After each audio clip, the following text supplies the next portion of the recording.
Good afternoon, everyone. My name is Sharon Stroy. I am the director for the Truth, Racial Healing, and Transformation Center at Rutgers University Newark. This week, March 20th to the 24th, is Rutgers Giving Days. And so, as we have been sharing this week about the importance of giving to academic excellence, promoting a beloved community, and how do we engage our community partners, it is essential for our community members to donate to the Truth, Racial Healing, and Transformation Center at Rutgers University Newark. The TRHT Center at Rutgers University Newark has been in existence since 2018, launched by the Association of American College and Universities, as well with funding from the W.K. Kellogg Foundation, John Newman's Own Foundation, and Papa John's Foundation. The center's goal is to create the next generation of leaders to dismantle institutional and structural racism through a shared humanity perspective. In the past few years, we have realized the importance of humanity dealing with a global pandemic and the racial discord and reckoning that the country is currently going through, as well as the rest of the world. It is our humanity that brings us together as people, and why Rutgers University Newark is dedicated to this work. When we launched in 2018, we were one of 10 universities that hosted a TRHT center.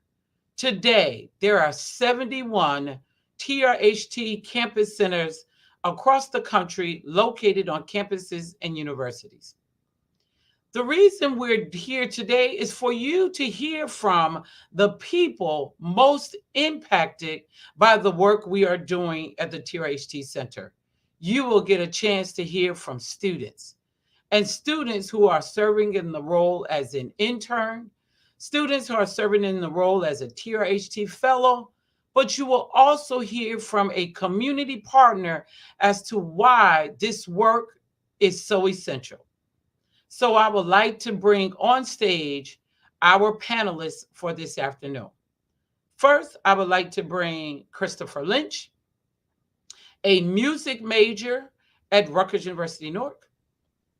I would like to welcome Ray Jackson, a justice studies major at Rutgers University Newark. Deborah Along, serving as a TRHT intern and a biology major at Rutgers University Newark. And I would like to welcome my honor to bring Brandy Timaj, a community partner, to talk about why this work is needed. Please excuse the correction, Stimaj. But before we get started with a conversation, I would like to share a video as to when we officially launched and why the people in the city of Newark felt it was important to have a TRHT center.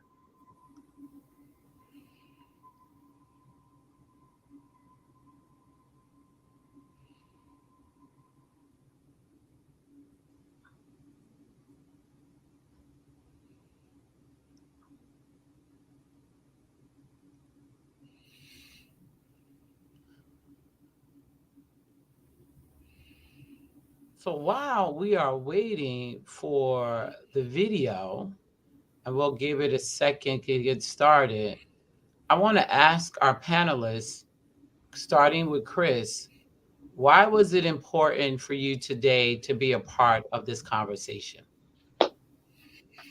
So I'm here today as a representative and a facilitator of TRHT to talk about the importance of compensating students and j- just other facilitators in general, because some of us progress to be further than we graduate at a certain point, so we'll then no longer be Confront students. racism But everywhere it lives and lurks, including at the university. We're still dealing with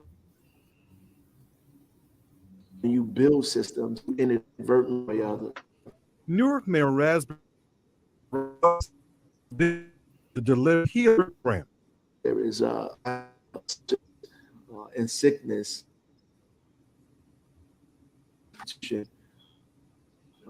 in this So even in 2023, history technology has a of this tendency to cause us some started problems. So we're going to stop the chronically, video intentionally. and we'll play it later on. All So, right. Chris, finish Characteristics Yeah, saying of why physical it's person. important for you I to be believe here that today. certainly, certainly. So it's really important that I'm here today to now speak on behalf of my participation in TRHT because no one can speak my reality into existence better than I can. I've spent a lot of time with doing a lot of introspection and reflection to understand myself so that I know myself better than those around me. Because it is a true thing that people around you can know you better than you know yourself. So with me knowing myself the way that I do, I feel like I'll be able to best advocate for the the further advancement of TRHT into communities because I've seen personally the positive impact that it has on on the citizens. Um, I've done a lot of work alongside of you, Director Sharon Stroy, since 2021, and it's given me the the experience that I speak from. So as we progress through our panel, uh, our discussion, as we progress through our discussion, I'll shed more information and detail upon the work that I've done and the impact that it's left on those that I've had the pleasure to be in front of. But Awesome. we're here to speak about the importance of the financing. It's very important. Um, we A lot of things are financed that doesn't lead to forward or upward mobility within our communities. It's a lot of trivial things being funded. So when you have something as impactful as TRHT that's really needed, it questions whether the powers that be actually really want them in existence, or are they just pacifying us to a degree? Thank you, Chris. Brandy, as a community partner and a supporter of this work, why do you think it's important, for instance, to be here and to be a part of this conversation? Well, piggybacking off of what Chris spoke about with the financial assistance being needed to progress to a higher learning, I had a situation in particular where applying for schools and different colleges became an issue for me because each school I wanted to apply to needed a $30 application fee. Now, true enough, in the high school I went to, which was a public school, there was assistance for those kids who couldn't afford that application fee for their college, but it was only awarded to those who fell within like a living bracket. So, because my mother was a full time respiratory therapist, she made the money to give me the $30, but at the same time, it was also something that I wanted to move and do on my own. And seeking out that help from my school and things of that nature and not getting that help, it kind of like put a damper on me even wanting to progress. But that's from the school aspect. And then you also have your at home. And like I said, my mother, she worked all the time. I really didn't have many aunts, uncles that I can ask, like, hey, I want to apply to this school. Can you give me the $30 to apply? I didn't have that motivation or support from the people inside of my home. And I didn't have many friends that I hung around in school to have that support with my classmates, like, hey, maybe I can help you. Maybe we can do this, So this program is definitely something to extend for those who feel like they don't have the help within their inner circle. Awesome, awesome, awesome. Thank you so much for joining us in this conversation. And at this particular time, I also want to bring on one of our biggest supporters that of the TRHT Center, Tammy Pitt, who works with the NJ STEP program, to join us in this conversation as to why we need to raise money for our students to be a part of the TRHT Center. While Tammy is coming on, Ray, tell me why this conversation is important for you today. This conversation is important to me today and every other day because when I first transitioned in 21, I was asked to be a part of this, the TRHT, and to help co-facilitate at another venue. And I accepted, and it put me in a place of just wanting to make myself available to others and be able to help them understand some of the things that they're going through that I have already experienced. Um, and overall to help me better understand myself, because like I used to exercise to them, I'm a work in progress. And TRHT is not just about what it is, the healing of helping others, but also myself. And again, I just would like to make myself available, for others, and to be present, because I can't advance change if I'm not a part of it. Awesome. Deborah, Mm. Deborah, tell us from Deborah serves as a TRHT intern. Why is it important for you to have a voice in this conversation? Oh, so I'm gonna come from a personal perspective. Before I joined the TRHT as an intern, I attended one of the racial healing circles back in the spring of 2022, and that was basically my first contact with the TRHT Center. And that racial healing circle will be one of the most memorable moments of my life that has changed the way I see myself and the way I see others. I went into the circle thinking I was just gonna sit there and just listen to others, but I ended up talking and sharing myself and my feelings. It kind of helped me to like process what I was going through, as well as the reason why I behave the way I do sometimes. So I believe that with the funding of TRHG centers, TRHG circle, other students on campus, they can benefit from this, because one, we can have more racial healing circles for students as well as the outside world. And then we can also have the benefit of other people being a part of that process that enlightened me. And so the Truth Racial Healing and Transformation Center utilizes a framework called narrative change, racial healing, relationship building, economy, separation, and law. We start with the conversation about who narrative change, who's telling the story. And then we have to be able to own our own stories. But how is it being presented in the media? How is it being portrayed in colleges and universities in the curriculum?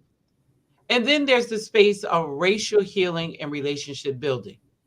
We build relationships grounded in our humanity, not based on our race, ethnicity, gender, sexual orientation, religious or political views.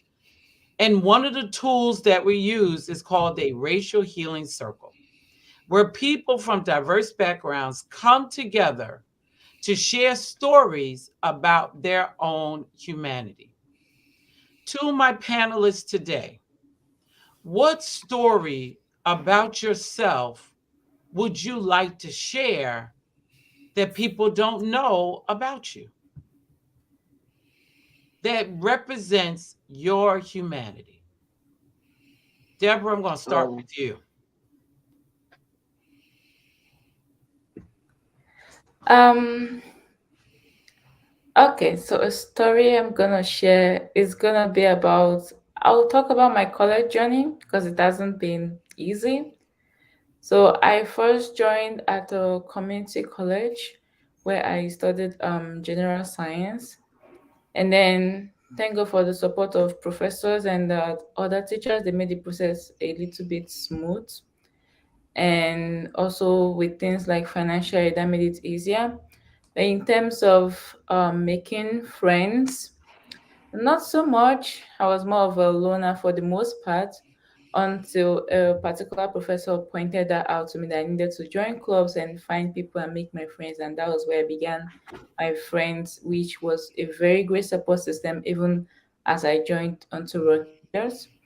When it came to the point of transferring from one college to another, there was a lot going on both in my personal life, my family life, and so many times I would almost forget about the deadlines of application, deadline to submit transcript.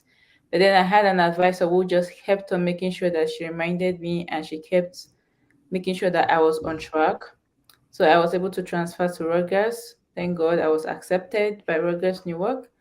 I came into Rutgers. Now it's a different school from my community college. One, it's bigger.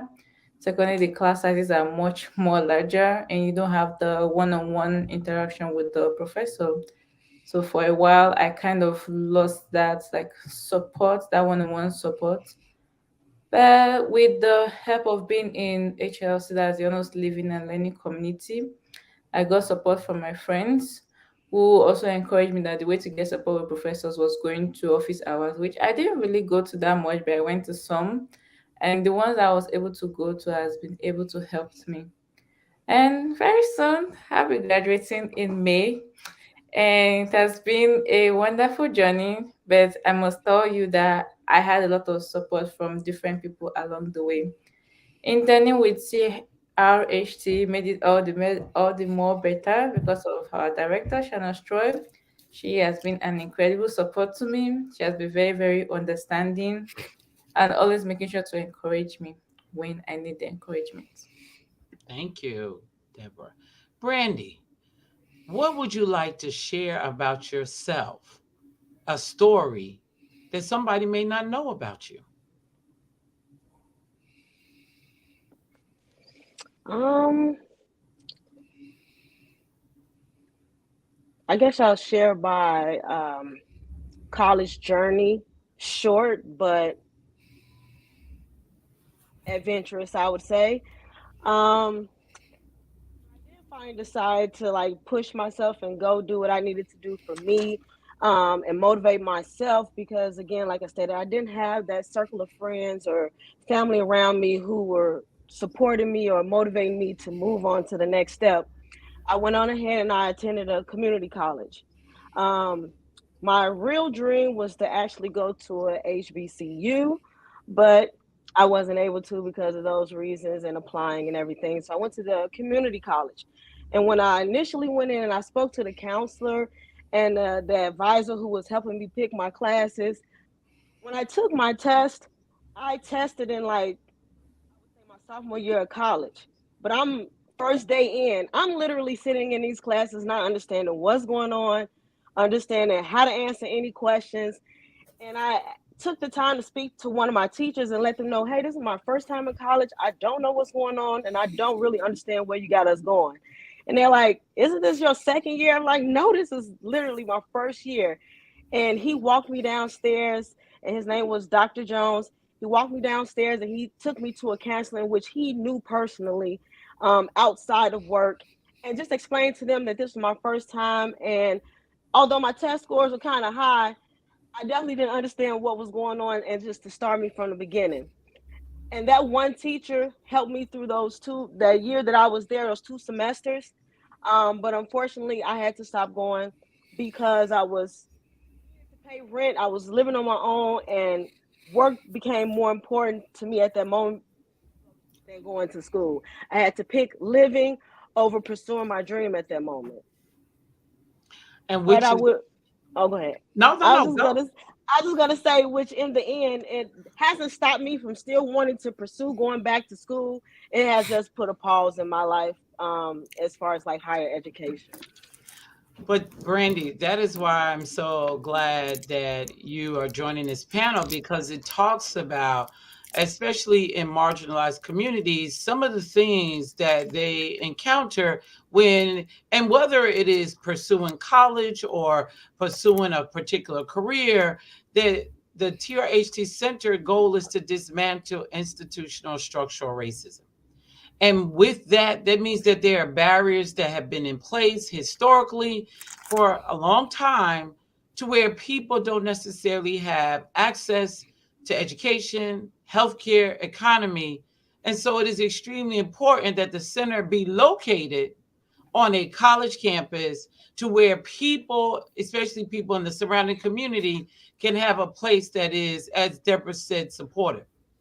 It is my pleasure to have Tammy Pitt join us. I'm going to ask Tammy to Yeah. introduce herself as a friend, supporter, and family of the TRHT Center at Rutgers North, and just to share a little bit, Tammy, about the importance of this center and why we need to raise money for the students. Tammy, it's all you. Good afternoon, everyone on the panel. Hi, Sharon. I do apologize for popping out.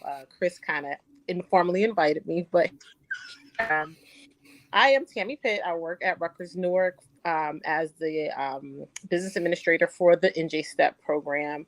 I am cohort members of Sharon and I. We did our master's together back in 2004 to 2006 in public administration. So Sharon and I have a different type of bond, and we were both on this on like the unemployment program. So it was a little rigid trying to get classes, right, Sharon?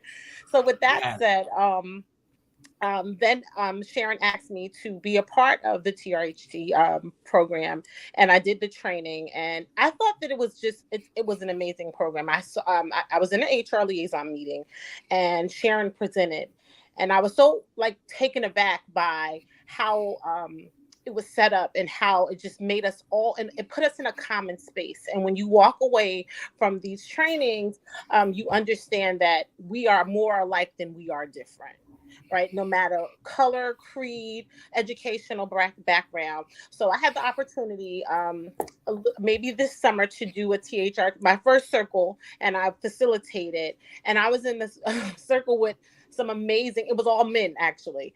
And one was a retired lawyer. One was, he had worked in the financial system in New York. And it just broke down all barriers. And when you walk away from the racial healing circles, it gives you food for thought.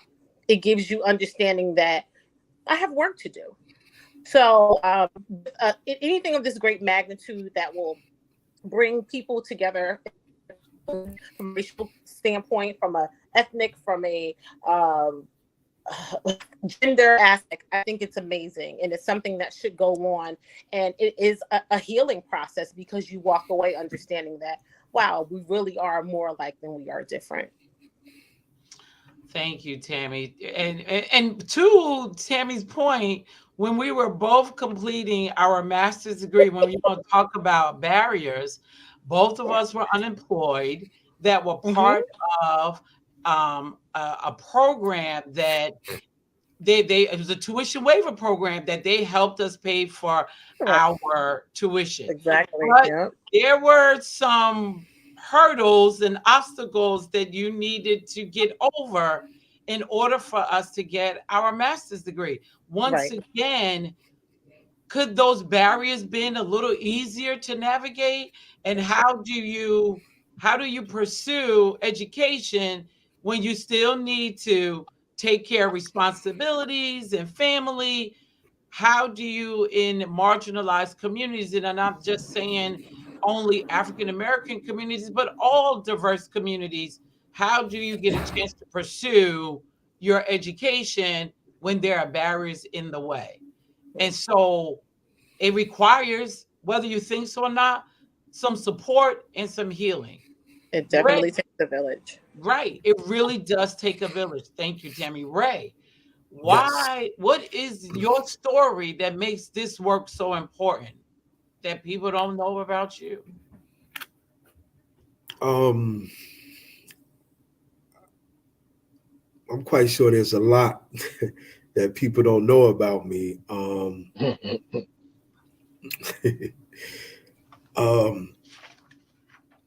the mere fact that we get lost in ourselves and we can get stuck there and become complacent and get real comfortable.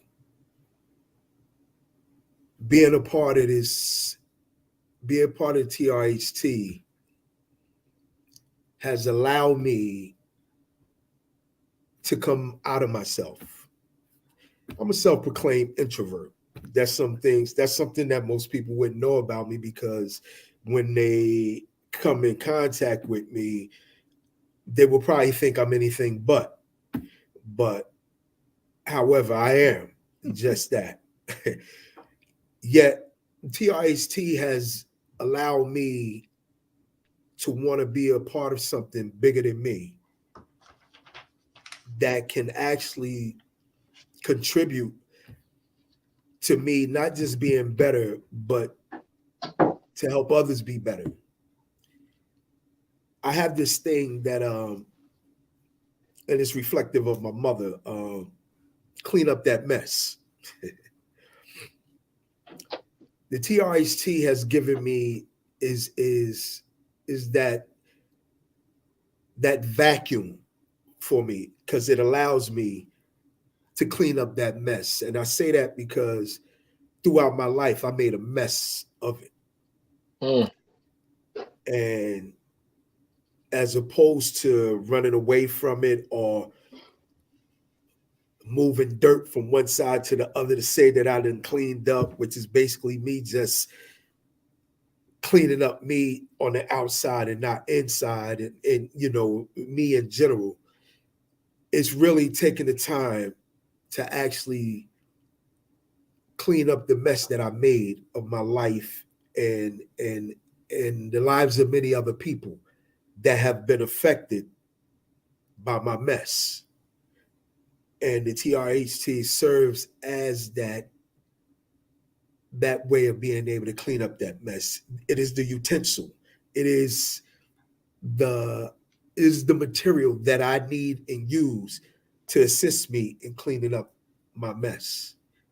So that's basically what it serves for me. And probably one of the things that a lot of people most wouldn't know about me, because I'm not a messy person, but I have made a mess that I'm just trying to clean up. Thank you, Ray. Chris, same question. Your story, and why is it important to align your story with the TRHT Center? So, in full transparency, throughout the course of my life, all the way up to this present moment, I've finally just come up with the term that I really identify with my character makeup. I'm a unifier. I like to put people together and make comfortable environments and for everyone to be happy and jovial and comfortable. So my story is that I've come from an incarceration where I had a 12-year sentence with an 85%. I got locked up at the age of 22. Um, Throughout my incarceration, I did my best to stay busy, and the things that I witnessed inside was everything contrary to being unity. It was a lot of dissension, separation, and and for self attitudes and personalities within the prison walls. Um, but I did all that I could to remain true to myself, and I was able to make people's lives a lot easier, days a lot easier within the prison walls, by way of communication, by way of my my progression towards wanting more for myself. By going to school, people would converse with me just off of that alone. And so when I finally made it home and was able to continue furthering my education, I'm currently pursuing my bachelor's degree. I'm a senior at Rutgers University. Um, I got a chance to work alongside you, Director Sharon Stroy, through the recommendation of Dominique Graham, an ex-academic advisor of mine, and she had brought to my attention the TRHT framework and introduced me to you. So since working there with you in TRHT, it is very high. The probability that we walk through life thinking that we know all that we need to know is high. A lot of people, like Ray just mentioned, get stuck in their ways, are complacent and comfortable, and put up a mental barrier towards further education on things that could benefit them, and choose to walk their life on their own terms. Um, and that's not always a good thing. Not to say that it's not a positive to it. To a degree, you want to open yourself up to being able to accept learning tools from others because they benefit you. And so in the TRHT circle, when we have our facilitations, even as a facilitator, every circle I facilitated in, I walk away with a new tool. I listen to these stories. I love to sit and listen to the elder citizens because they stories be like men of valor type stories, man. I mean, it'd be so deep and impactful, and to see the relation to what we currently still go through in our lives today is reflective of what they went through, but it was even harder. We got a lot of resources in today's time, but I still find myself where I am today, and which to your question, why this work is important to me because it provides me the platform to be a unifier, provides me the platform to other resources that I don't have or that I didn't have. I'm a struggling student. I live on campus, and if it wasn't for campus, I'd be homeless. Mm. So this program provides me with multitude of resources, and it provided me with finances as well. So the topic in today's discussion is why should people fund TRHT? Because this work is something. All right. So before I even answer that, I hope I'm not being too loquacious, but I want to say that before I lose my train of thought, um all right, I'll just continue on because I think I just lost it. But why this is important to me is that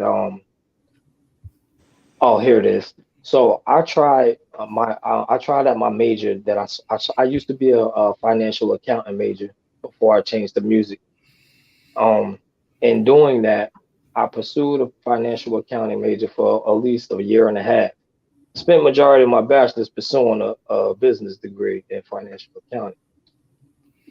Once I've gained some experiences, I've gained an experience in having an internship working with Princeton University. I've had experiences in being shut down for job opportunities. I've had experiences in failing my major class, a financial accounting class, 4 times and screwing up my GPA on top of trying to balance at the time, an unhealthy relationship.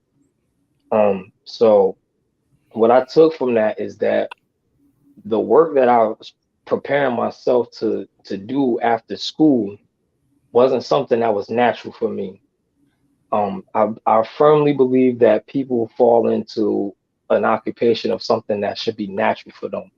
While I have an interest in finances and business and things of that nature, the discipline didn't come natural to me. So it would take more time for me to learn the things that come quickly for other students.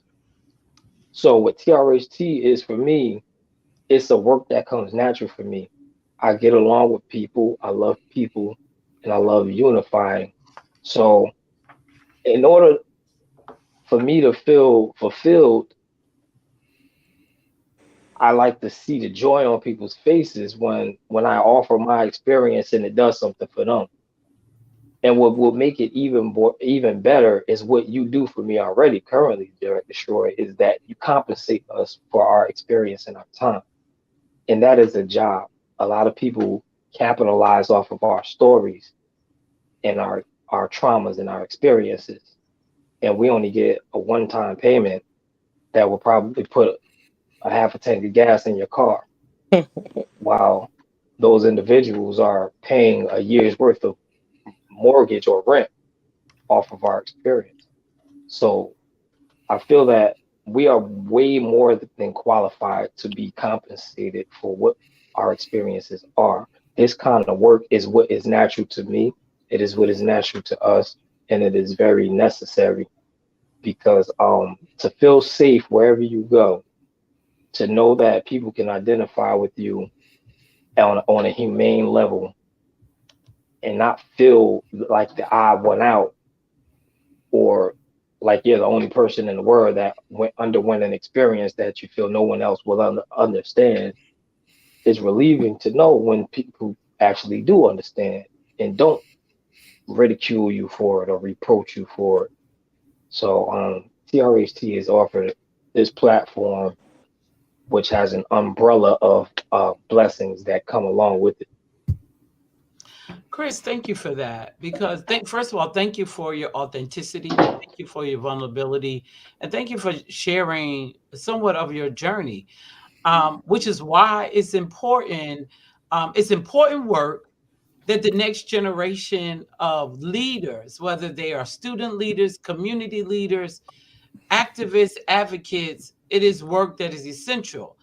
But to be able to support students while they are being trained racial healing circle facilitators makes it all the better. And with that being said, Tammy, I want you to share a little bit about the NJ STEP program, which and I call them NJ STEP scholars, which Ray and Chris are part of. But I also say that they are some of the best trained racial healing circle facilitators that I have ever encountered. So, Tammy, share a little bit about the NJ Step program and why they are some of the best facilitators.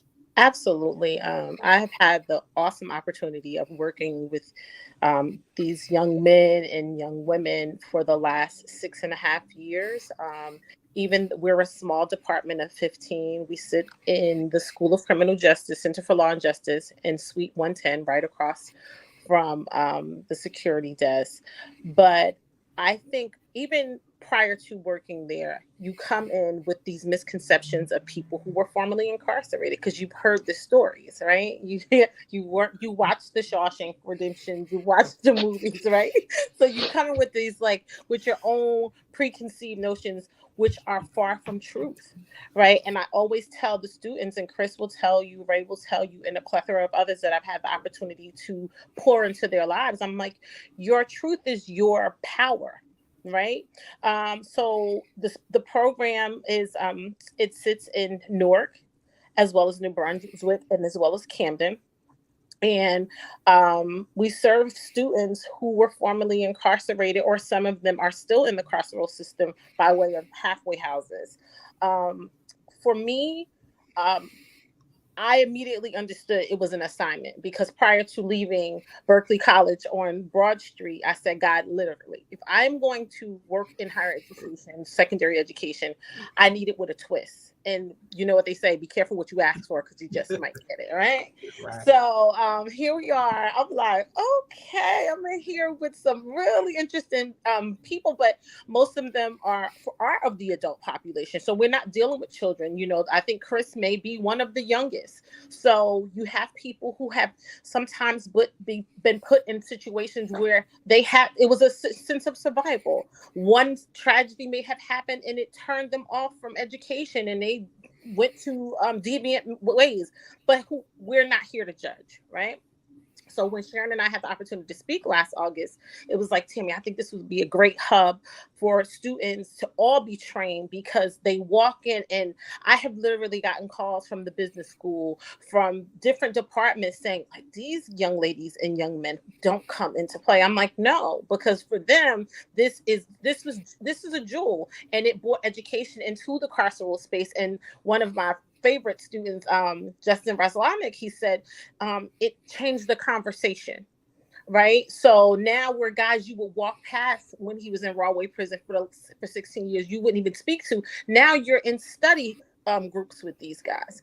So now you're coming home and you're in a space where people have been speaking to you in a condescending manner. People have been in a space where you were thought of lesser than, just because you made maybe one wrong choice, right? And it's one of the most humbling work experiences I've had, because by the grace of God, there goes I. Because you understand that everybody is literally 1 second away from the carceral space. You can have anything can happen. You just don't know, right? So you have these young men and young ladies, but they're being reintroduced to a world. And I always say that the biggest struggle for most of my young ladies and men is the technical space, because they sometimes, if they were Chris is probably not of that generation, but if I'm meeting with the guys who are 57, 58, these, and it becomes intimidating, and you want to be able to offer a safe space, because they're not okay with saying it. One of my students said to me, he came straight home from prison, and he went to the business school, and one of the first assignments he had was with a group, and they gave him the Excel portion. He said, sis, I wanted to scream, because in my mind, what is Excel? But if I gave that up, they're like, well, where you been that you don't know Excel? So I think the Truth and Racial Healing Circle is a place where people are allowed to be authentic, give a part of their story, and even in the spaces, as Wright have said, to clean up their mess, but allow people to see them as regular, everyday people who should not be judged. And if you don't wear it on your sleeve, so usually if you tell it after you realize you were a straight A student or you speak well, me and Ray Jackson always have a little funny, and he'll say, well, Tim, I wasn't born in jail. So it's like people have these literal misconception about people who were formerly incarcerated. And to be honest, having worked in secondary education for over the last 15 years, this is by far the best group of students I've ever, because they have a total appreciation for education from the inside and the outside, because it's a little different from and the guys can tell you, right? They have to write papers by hand.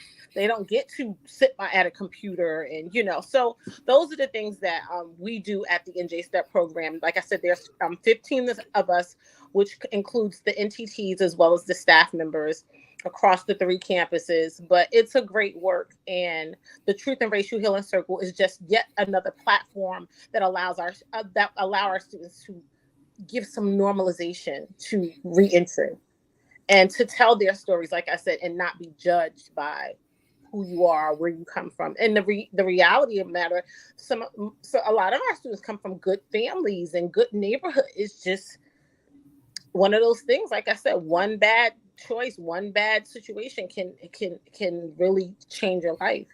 And it can be any of us. Any of us can. It can happen to any of us. Absolutely.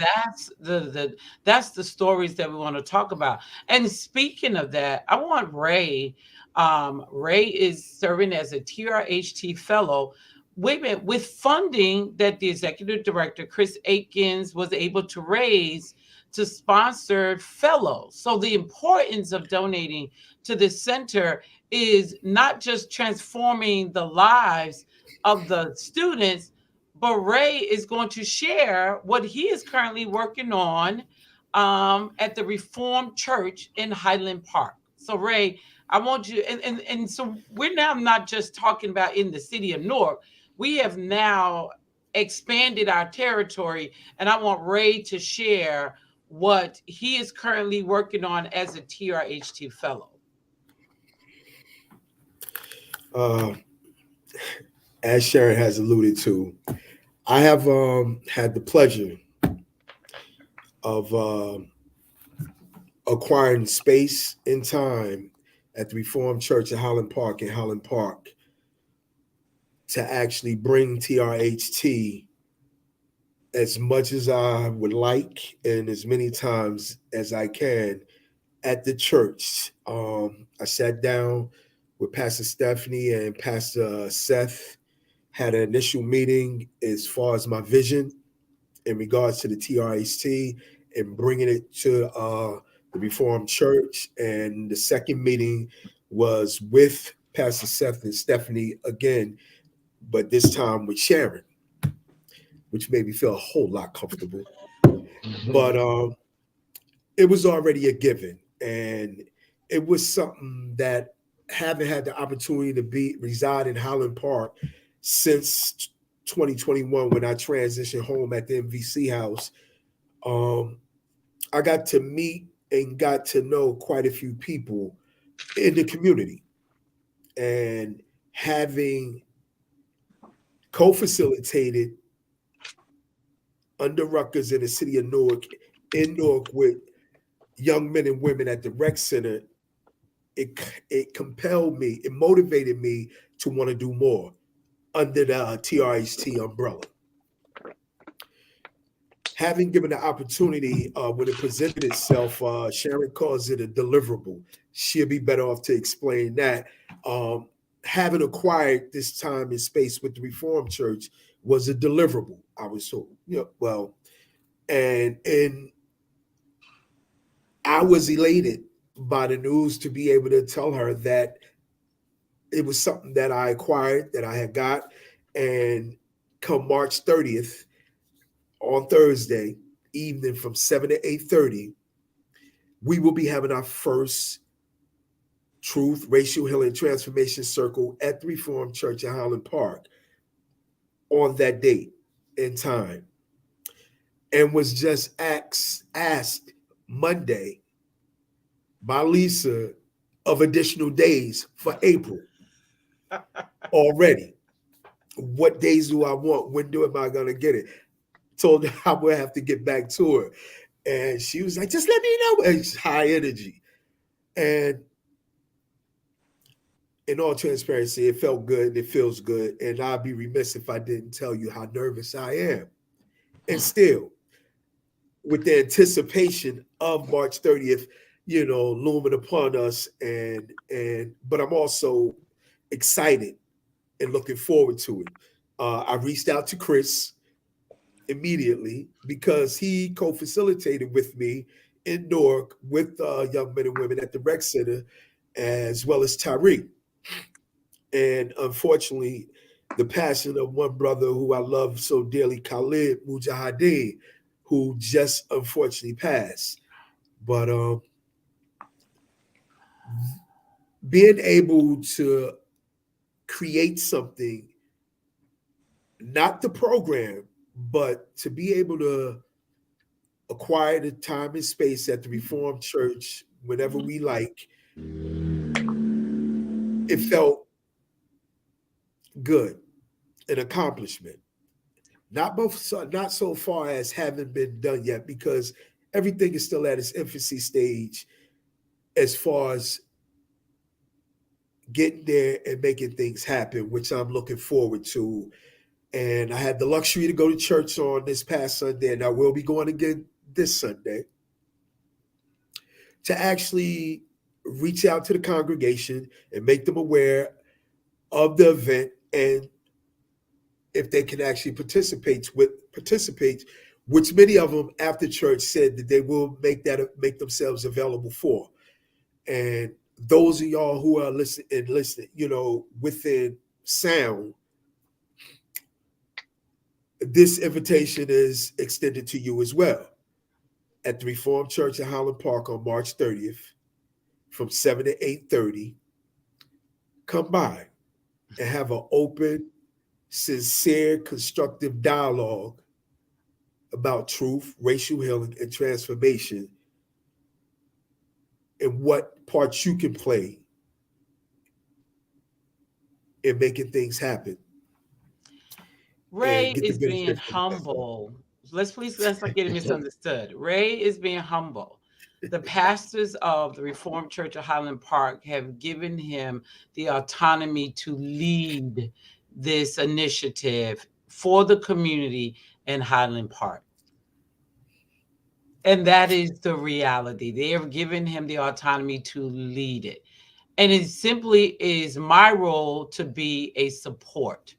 And because we have other individuals who are trained facilitators, they now can support him, which is why the donation to the TRHT Center is more important, because now we're not just in Newark.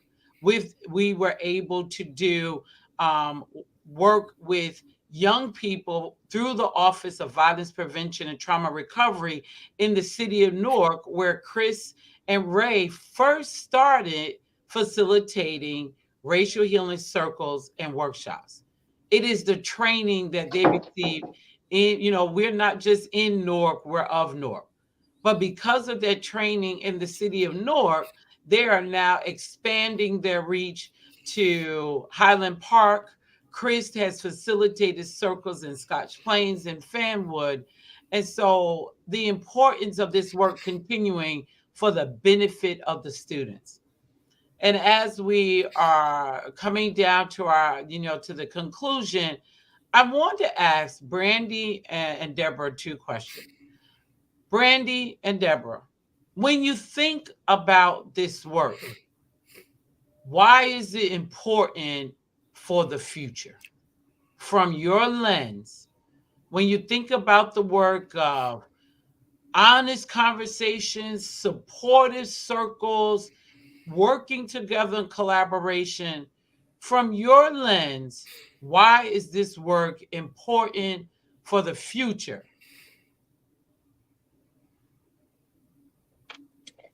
I think that when we talk about passing on down things and generational wealth, wealth doesn't only have to be money. It could be knowledge, it could be assistance, or being a help to someone else.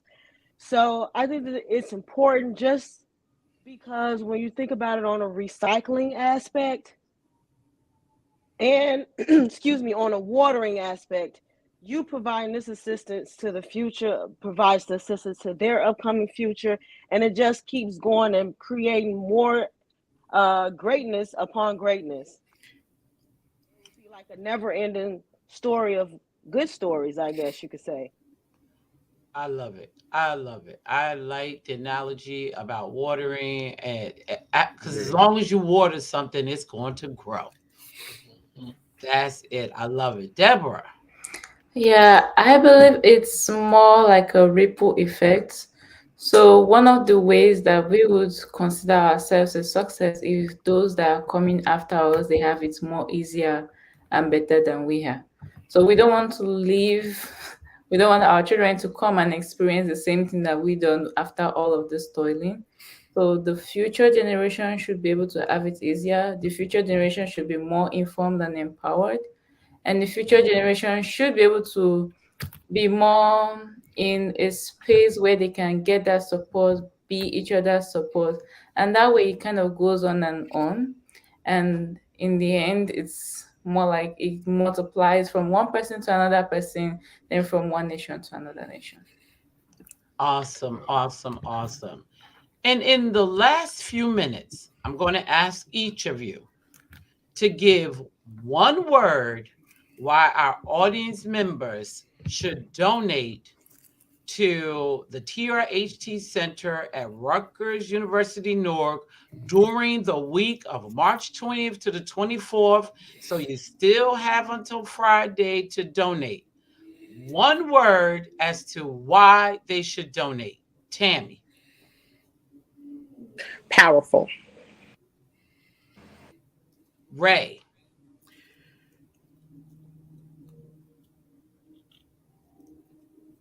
Change. Awesome. Chris. Qualified. Brandy.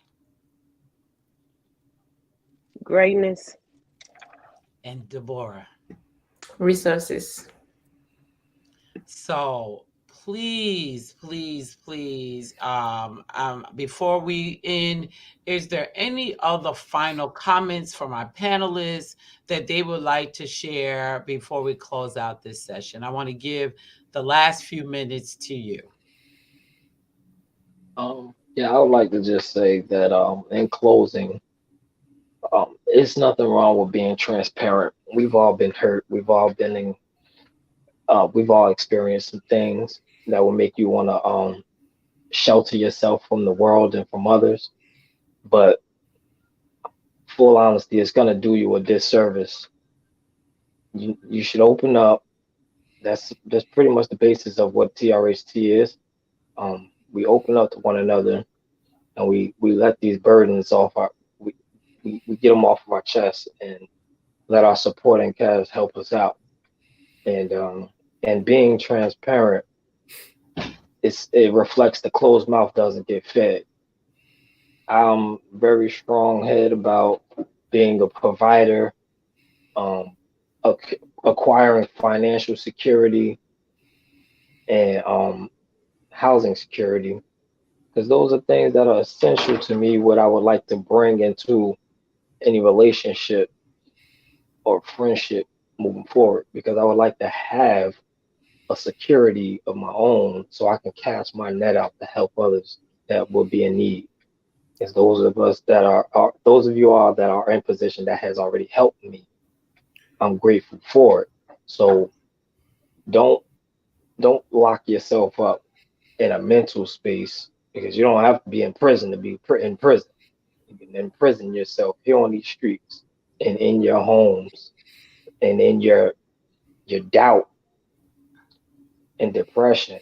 So open yourself up and see who's out there for you and what there is out there for you. See, wisdom. Look there. Look, the youngin has some wisdom right there. That's some wisdom. Anyone else before we close out? Final remarks. I'm gonna say this real quick. I was always asked while I was behind the wall, not so much all the time, but very seldom, what are you going to school for? Why are you? So and I understood the question based on who it was coming from.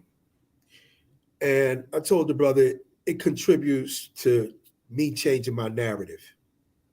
I said, you don't spend as much time behind a wall and then go back out into society, and all you get to all that's being said is that you was incarcerated.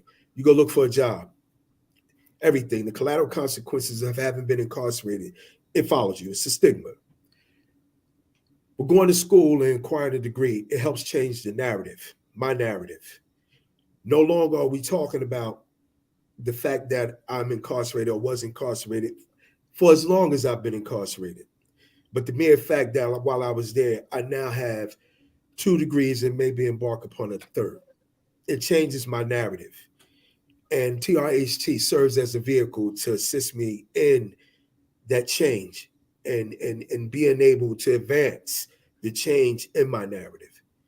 So that would contribute to my reason for as many as you all out there to donate, for individuals like me can continue to do what it is that we do and enjoy doing it, because we don't benefit monetarily by any means independently or individually.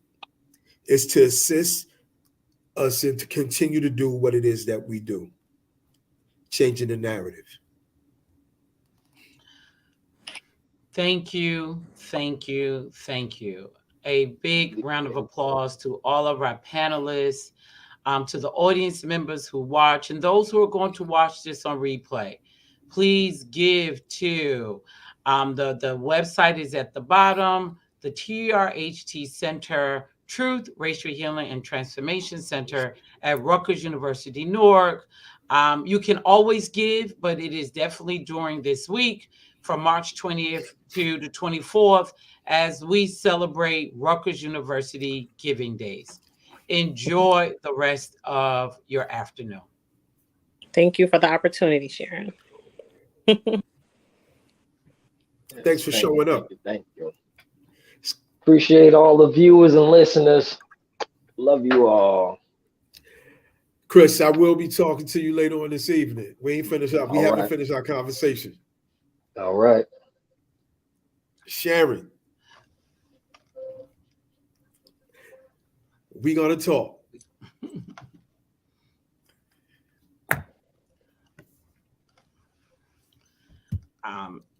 As we are ending